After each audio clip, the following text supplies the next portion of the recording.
नमस्कार दोस्तों, एक बार स्वागत है फिर से आप सभी का इस चैनल में। आप सभी जानते हैं कि भगवान गणेश विघ्नहर्ता हैं तो विघ्नकर्ता भी हैं। संकष्टी गणेश चतुर्थी व्रत करने से क्या लाभ होता है जीवन में, इस वीडियो में हम यही जानेंगे। वीडियो में आगे बढ़ने से पहले कृपया चैनल को सब्सक्राइब अवश्य करें। संकष्टी गणेश चतुर्थी व्रत करने से घर परिवार में आ रही विपदा दूर होती है, कई दिनों से रुके मांगलिक कार्य संपन्न होते हैं तथा भगवान श्री गणेश असीम सुखों की प्राप्ति कराते हैं। माह की किसी भी चतुर्थी के दिन भगवान श्री गणेश की पूजा के दौरान संकष्टी गणेश चतुर्थी व्रत की कथा पढ़ना अथवा सुनना जरूरी होता है। संकष्टी चतुर्थी का अर्थ ही है संकटों को हरने वाली चतुर्थी। संकष्टी चतुर्थी को व्रत रखने और भगवान गणेश की पूजा करने से सुख सौभाग्य में वृद्धि होती है। भाद्रपद माह के कृष्ण पक्ष की चतुर्थी तिथि को संकष्टी चतुर्थी व्रत रखते हैं। संकष्टी चतुर्थी व्रत रखने से व्यक्ति के सभी दुखों का नाश हो जाता है और उसके सभी संकट समाप्त हो जाते हैं। तो आइए जानते हैं गणेश चतुर्थी व्रत कथा। पहली कथा पौराणिक एवं प्रचलित श्री गणेश कथा के अनुसार एक बार देवता कई विपदाओं में घिरे हुए थे। तब वह मदद मांगने भगवान शिव के पास गए। उस समय भगवान शिव के साथ कार्तिकेय तथा गणेश भी बैठे थे। देवताओं की बात सुनकर शिव जी ने कार्तिकेय व गणेश जी से पूछा कि तुम में से कौन देवताओं के कष्टों का निवारण कर सकता है। तब कार्तिकेय व गणेश जी दोनों ने ही स्वयं को इस कार्य के लिए सक्षम बताया। इस पर भगवान शिव ने दोनों की परीक्षा लेते हुए कहा कि तुम दोनों में से जो सबसे पहले पृथ्वी की परिक्रमा करके आएगा वही देवताओं की मदद करने जाएगा। भगवान शिव के मुख से यह वचन सुनते ही कार्तिकेय अपने वाहन मोर पर बैठकर पृथ्वी की परिक्रमा करने के लिए निकल गए, परंतु गणेश जी सोच में पड़ गए कि वह चूहे के ऊपर चढ़कर सारी पृथ्वी की परिक्रमा करेंगे तो इस कार्य में उन्हें बहुत समय लग जाएगा। तभी उन्हें एक उपाय सूझा। भगवान गणेश अपने स्थान से उठे और अपने माता पिता की 7 बार परिक्रमा करके वापस बैठ गए। परिक्रमा करके लौटने पर कार्तिकेय स्वयं को विजेता बताने लगे। तब भगवान शिव जी ने गणेश से पृथ्वी की परिक्रमा ना करने का कारण पूछा। तब गणेश ने कहा, माता पिता के चरणों में ही समस्त लोक है। यह सुनकर भगवान शिव ने गणेश जी को देवताओं के संकट दूर करने की आज्ञा दी। इस प्रकार भगवान शिव ने गणेश जी को आशीर्वाद दिया कि चतुर्थी के दिन जो तुम्हारा पूजन करेगा और रात्रि में चंद्रमा को अर्घ देगा उसके तीनों ताप यानी दैहिक ताप, दैविक ताप तथा भौतिक ताप दूर होंगे। इस व्रत को करने से व्रतधारी के सभी तरह के दुख दूर होंगे और उसे जीवन के भौतिक सुखों की प्राप्ति होगी। चारों तरफ से मनुष्य की सुख समृद्धि बढ़ेगी, पुत्र पौत्रादि धन ऐश्वर्य की कमी नहीं रहेगी। गणेश चतुर्थी व्रत की दूसरी कथा इस प्रकार है। एक समय की बात है कि भगवान विष्णु का विवाह लक्ष्मी जी के साथ निश्चित हो गया।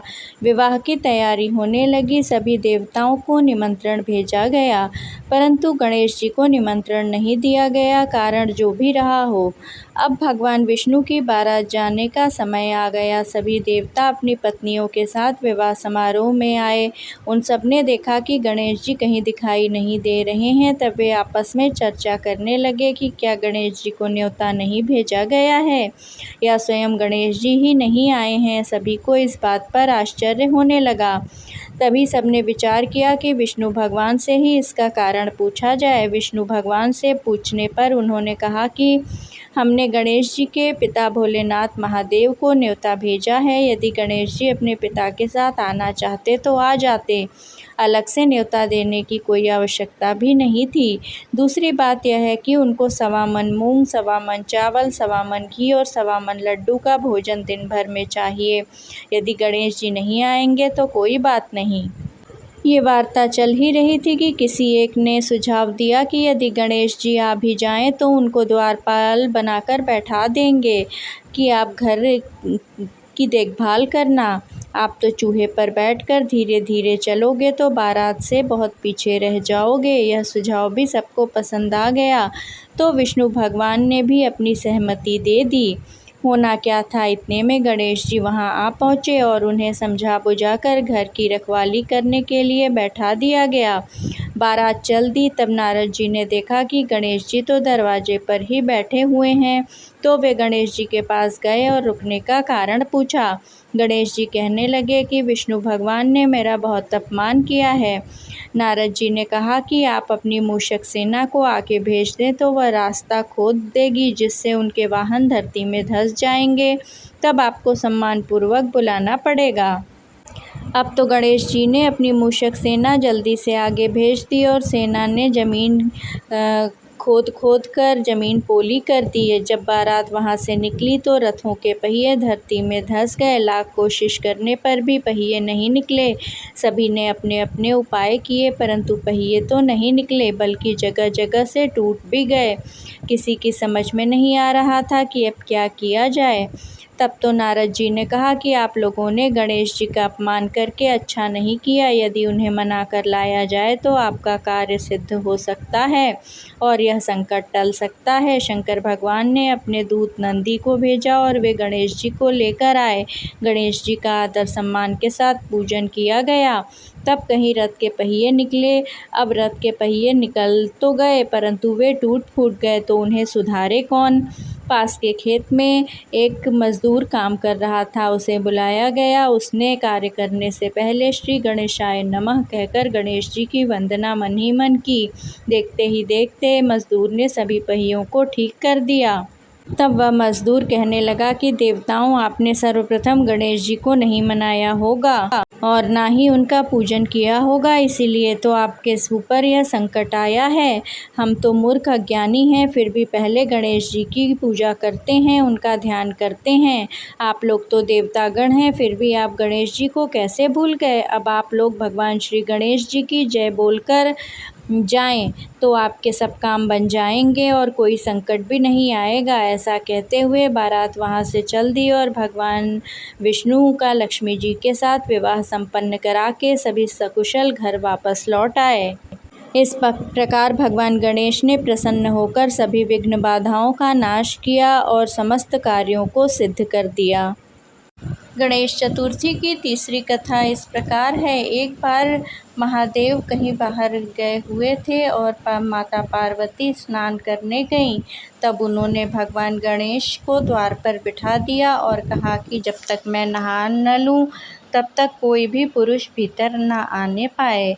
इतने में थोड़ी देर में भगवान भोलेनाथ बाहर से आ गए और उन्होंने अंदर जाना चाहा, किंतु भगवान गणेश ने उन्हें जाने से रोक दिया। उन्होंने कहा कि इस समय मेरी माता स्नान कर रही हैं और उनका आदेश है कि कोई भी पुरुष भीतर ना जाने पाए। भगवान भोलेनाथ क्रुद्ध हो गए और उन्होंने क्रोधित होकर भगवान गणेश का सिर काट दिया और वे भीतर प्रविष्ट हो गए। माता पार्वती ने यह जानने के बाद कि भगवान गणेश का उन्होंने सिर काट दिया है, बहुत ही रुष्ट हो गईं और विलाप करने लगीं। पर भगवान भोलेनाथ ने माता पार्वती को प्रसन्न करने के लिए हाथी के बच्चे का सिर गणेश जी के धड़ से जोड़ दिया और इस प्रकार भगवान गणेश पुनः जीवित हो गए। जिस दिन यह घटना घटी उस दिन चतुर्थी तिथि का दिन था। उस दिन से ही गणेश चतुर्थी को मनाया जाने लगा।